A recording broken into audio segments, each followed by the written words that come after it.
So, Steve, we've had a week and a bit now to sort of reflect, but it might sound one of the daftest things to say, but finishing mid-table just beneath all of those clubs that were spending money, with everything that's happened off the pitch and all the problems of walking in literally as we're kicking off, it's got to be classed as a fairly good first season, if I'm being honest.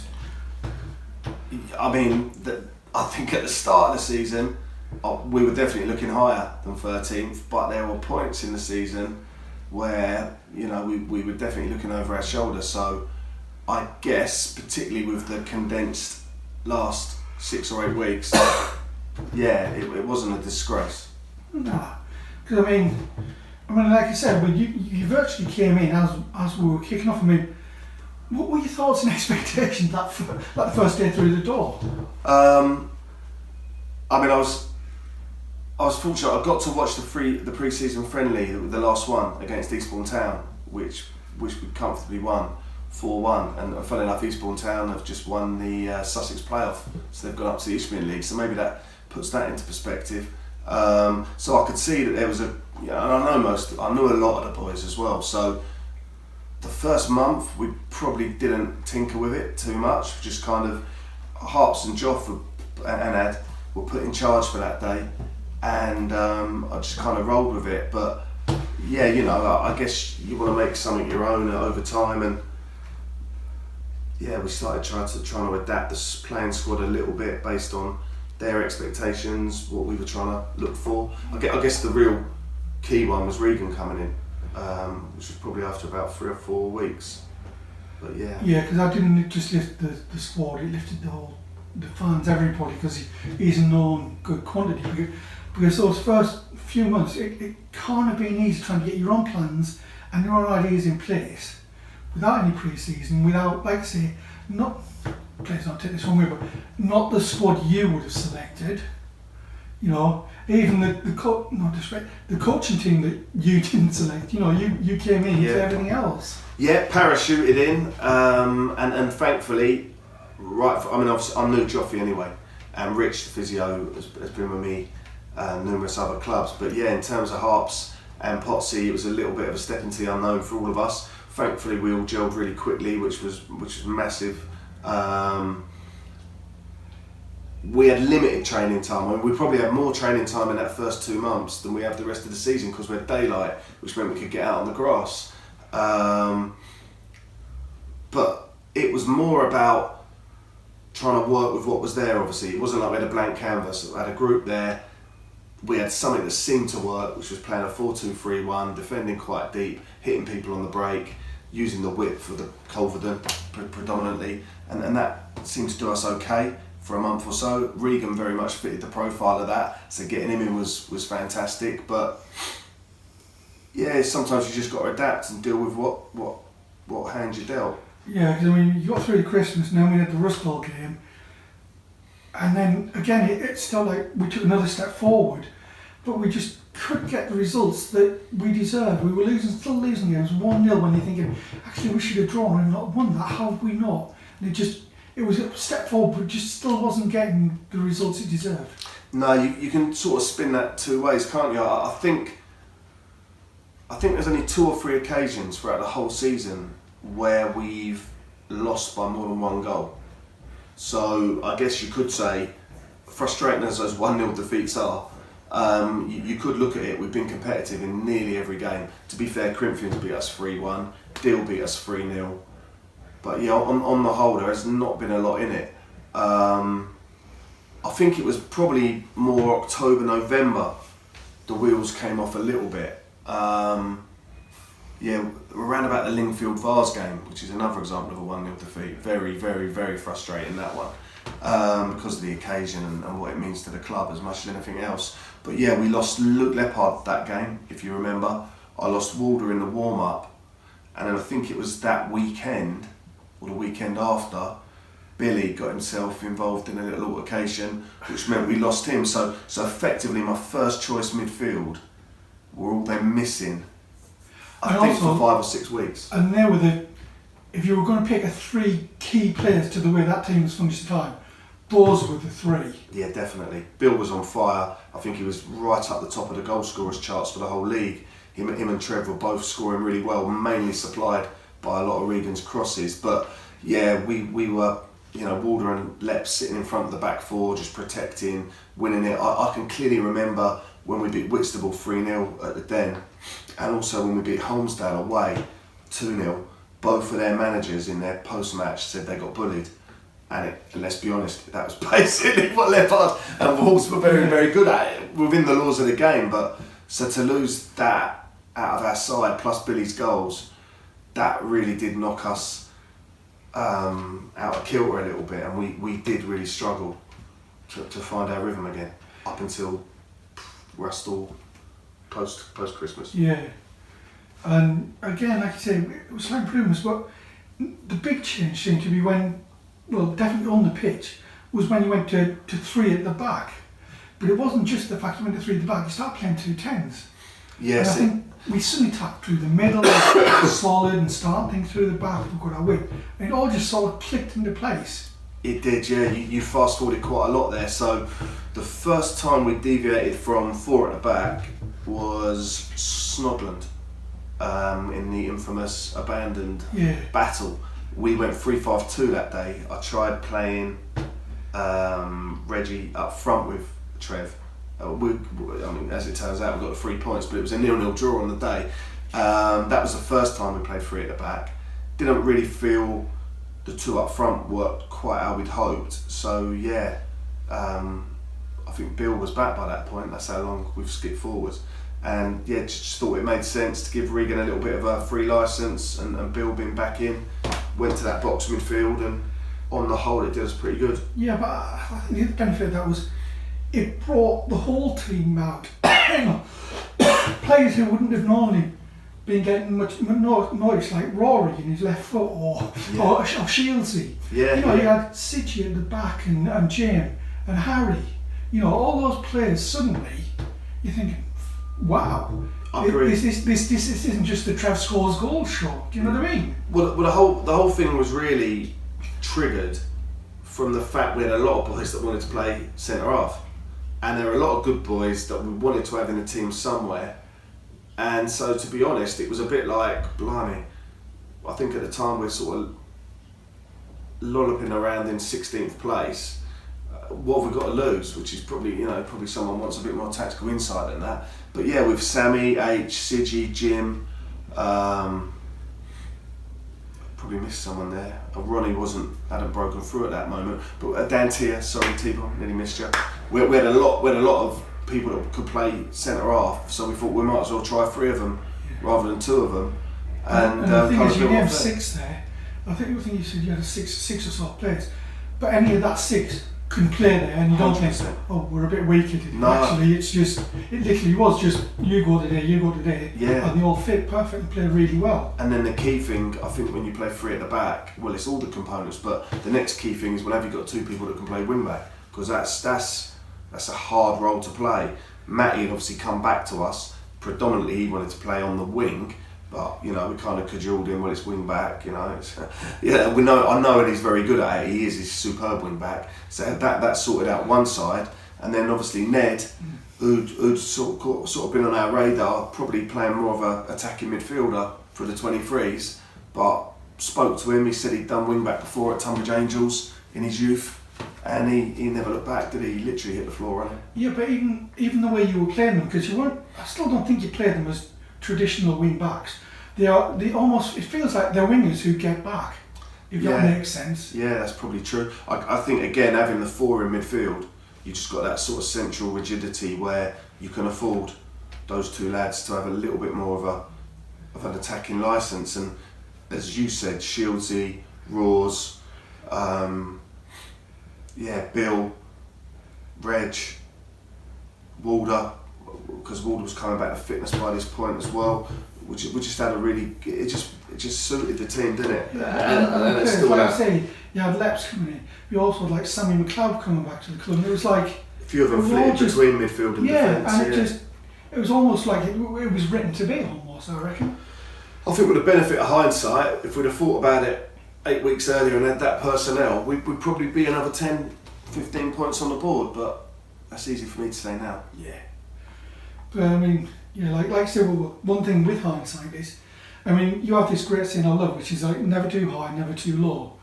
But I'm going to turn it and say, well, there must have been a real low point to the season, and there must have been a real high point to the season.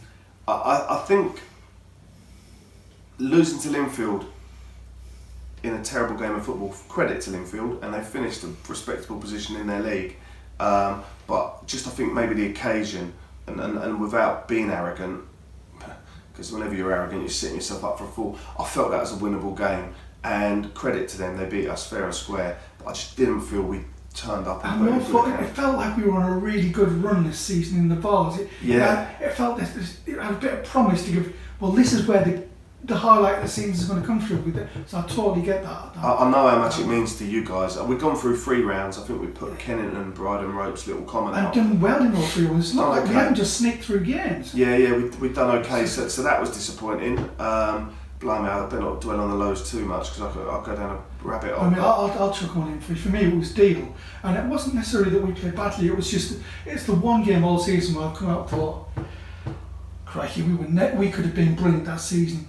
Out that game, and we were not going to get anything out of that no matter what we did because we just couldn't cope with how well organised we were. I think what I remember about that day is it was probably the biggest example of the gulf between. I mean, at the time, Deal were at the peak of their powers. They were flying in the Vars. They had 770 odd people there, and they did physically dominate us. All 3 of the goals was dead ball, 2 corners and a penalty, but they didn't really have to get out of third gear to beat us.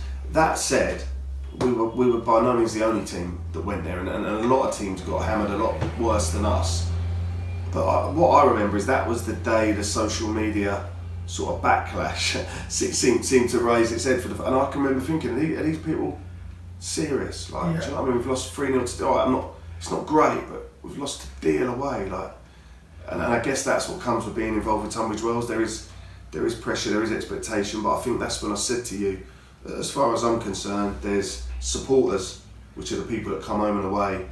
There's spectators, which are the people that probably just watch with a kind of morbid interest, and then there are critics who just want to try and stab you in the back all the time, and you start realising those are. Yeah, most people do need to be realistic.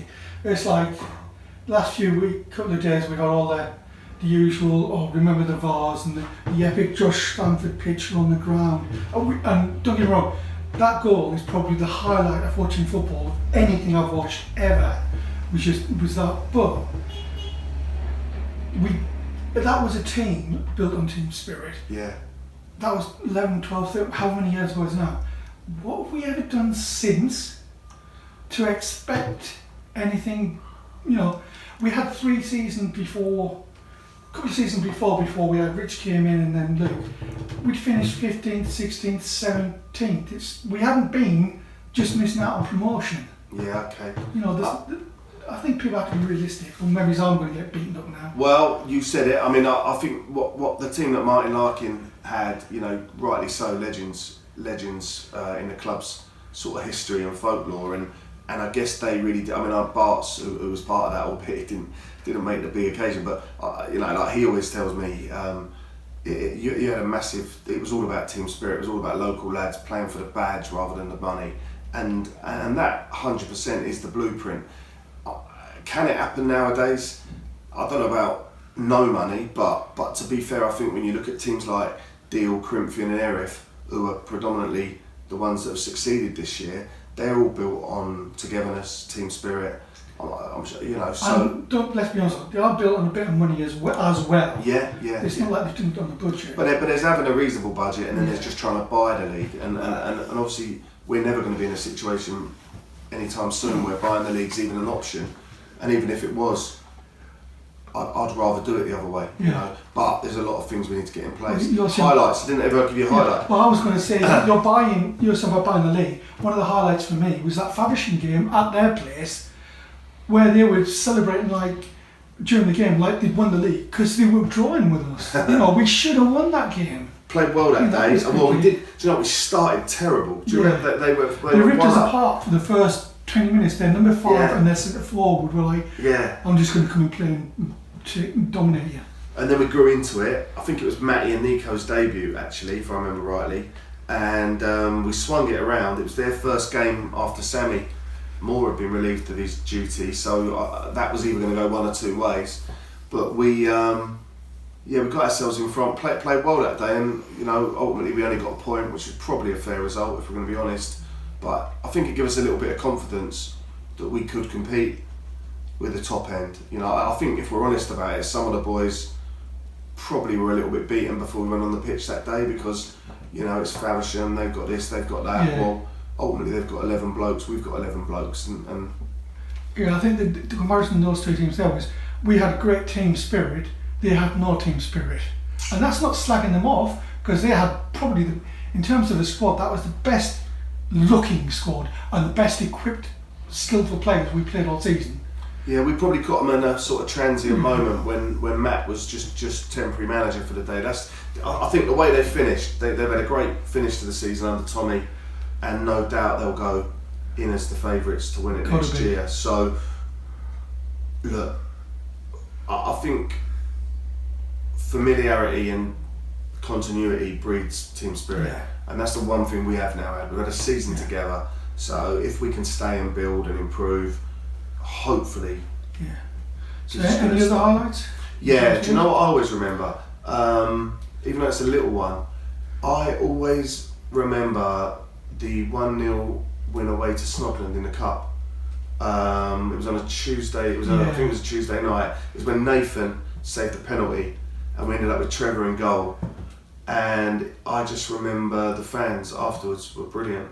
I mean, there was probably only about 50 of you there. Yeah, it's funny that but you really made a noise that night, and that one stood out for me. Aside from that, I think winning the derby both times is probably more relief than actual joy. But actually deserving to win the derby as well. It wasn't just like we edged the derby. We deservedly won both games. Yeah. And it's 2-3 seasons since I think we can actually say, we deserved that. Well, that's good. I mean, and I'm really pleased that Rustle managed to stay up. I don't mean that with any degree, but look, they were in a bit of bother, weren't they, at times? And I think it's great for us. It's great for the league. Great for both clubs that we got the derby. So that's already going to be something you look forward to next season. And there was a spell of about 15 minutes when we played Lyd away on the on the bank holiday weekend. Yeah. And we had them absolutely on the ropes. I'm not going to drew the game 2-2, but there was this, and I just remember thinking, flipping it, we're playing well, yeah. And that was quite nice. Yeah, because the other one that ranks like that for me was the Sutton game later on in the season where, they almost said to us, "Well, sit back, you just play your game." But I remember putting the highlights of that together and just looking at everything. The back three work, the midfield coming and getting the ball, getting it out wide, the 2-10s, up front. It all just hit perfect. It played well that day, and we got the goals, which a lot of the time we didn't. I think Welling was the first time we actually managed to really register some goals against the team, and it probably gives us the confidence. Then we went and back that up with 5 against Sutton. I had a video of Sutton, the previous game. They played Whitstable away, and they played very similar. And to be fair, they were dogged. They're hard to break down, but on that day, it just all went for us. Played really well. Yeah, and it's interesting because we talked about the change with the 3 at the back and that, but a lot's changed. Like we started saying, it was totally different this season at the start to the end. But if you look back at it, what changes have you made off and or on the pitch, other than that change in the 3 that's made the biggest impact to the team?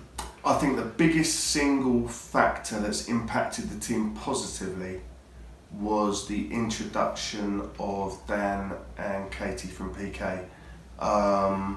We put a plea out on Facebook for some warm-up jumpers because the boys were flipping freezing, and we ended up getting fully kitted out in tracksuits, coats, jackets, and I can just remember the first time we ever turned up in them, because we had looked like rag-ass rovers before that, and I just remember looking at the boys and thinking, we actually look like a team now, and made such a big difference. And really, really thankful to Dan and Katie. I think the other thing though is that normally we've had a couple of sponsors who actually have been on the shirt and not actually paid, but I don't think I can remember a sponsor who has been looked so happy to be here, but also that the fans have taken to as well. Okay. You know what I mean? It doesn't seem like that normal relationship. Well, I'll see them home and away on the terraces, and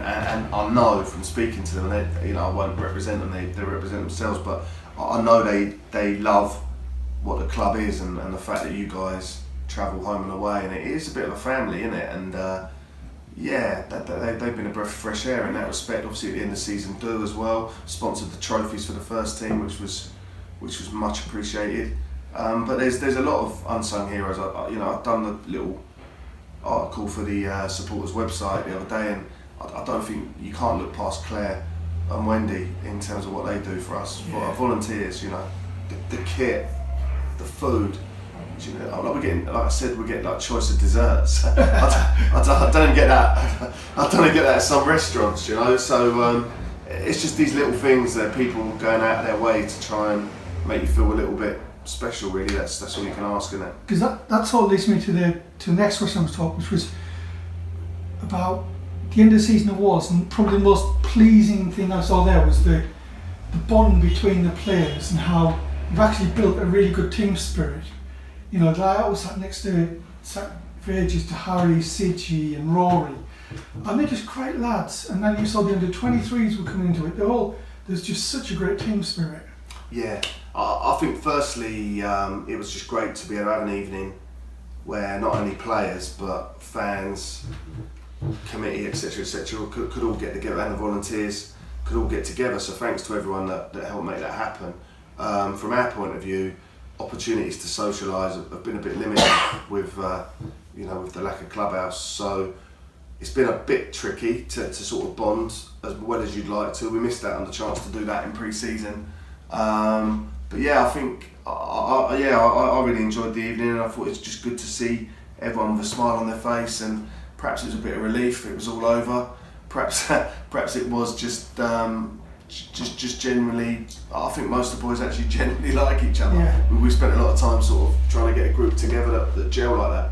But I think the other thing that came over actually as well was how well the fans were involved. I mean, I bet there's not another team in the league whose fans paid for the food, for the hall, organised the whole thing, just wanted to be part of it, and that just shows you that I think the bond's developed. Yeah. Over the last couple of seasons, really well. I hope so. I mean, I sat on the table with the fans with some of the fans for most of the evening. I enjoyed the company. I know the players. Yeah, it was good to see everyone mingling. Everyone at the 23s as well. I think the relationship between the first team and the 23 squad is a lot closer. As I said, like Bailey's been in our dugout helping me out a bit. I speak to Jamie every day. Even some of the younger lads from the 17s that have integrated into the 23s.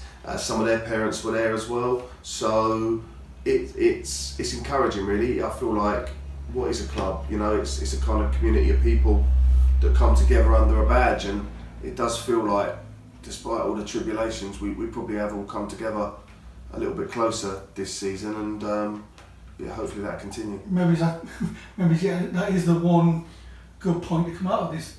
Actually, because of all the crap, it's brought us all together.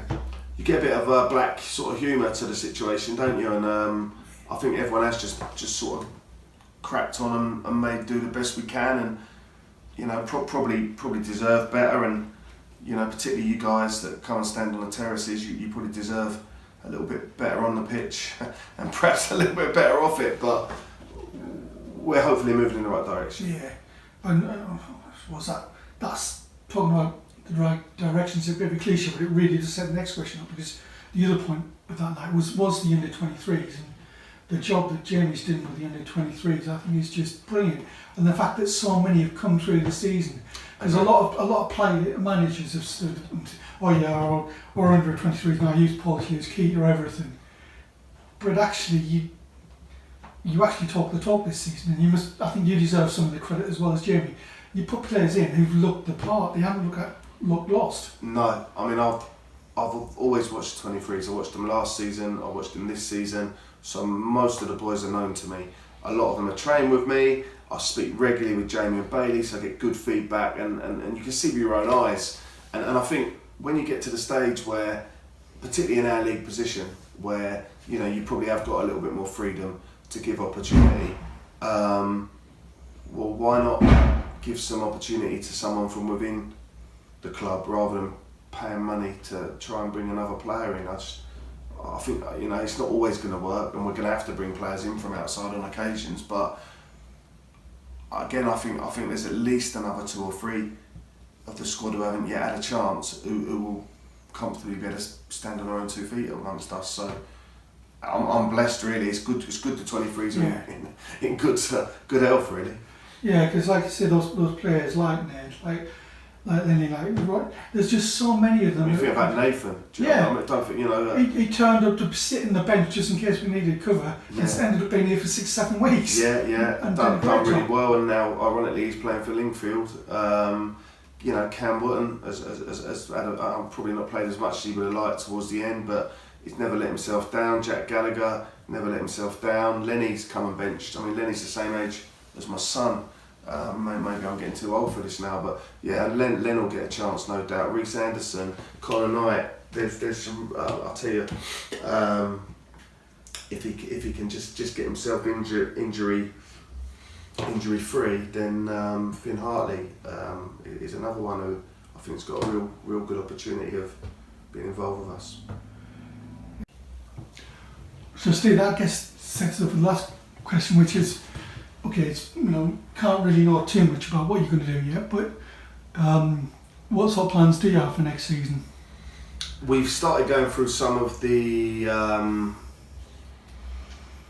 logistics of organising friendlies and stuff like that, but what we haven't done yet and what we need to do sooner rather than later is just sit down with Scott and just have an understanding of what he expects from us, what he's able to offer us to help support us, and then we can obviously go out and start talking to our players and any we might want to recruit if that's applicable, and starting to put together a plan. What I definitely want is a more settled full pre-season, because I think it puts you at a massive handicap when you're trying to catch up. It's going to be a massive step forward if you get a pre-season. Yeah, from where you were. Exactly. So we just need a few things ironed out, so everyone knows where they stand, and then hopefully we can start making forward progress. Because I think you definitely got, if you can hold it together, you've got the basis of a squad that could be successful in whatever you don't know how you class success. But next season could be a successful season if you can build on what you got. Well, I think that's exactly what we just need a bit of clarity on. What would be considered success? Because success comes in all shapes and forms. Giving some of the 23s a debut, some people will consider that success. Making the playoffs, some people will consider that success. Winning a cup, some people, we just need to understand, because Tunbridge Wells is a massive club and people on the outside have high expectation of us because of the history and the fan base, but when you're inside, you just need people to be realistic of what they expect from us with what we're working with. Well, if it's going to be like this season, it's certainly going to be exciting. I hope so. Maybe a little bit less exciting at times, but be nice to be consistent. Be nice to, be nice to. It'd be nice to train and have a decent pre-season and look forward to seeing you all again come July, I guess. Brilliant. Looking forward to it. Cheers. Cheers.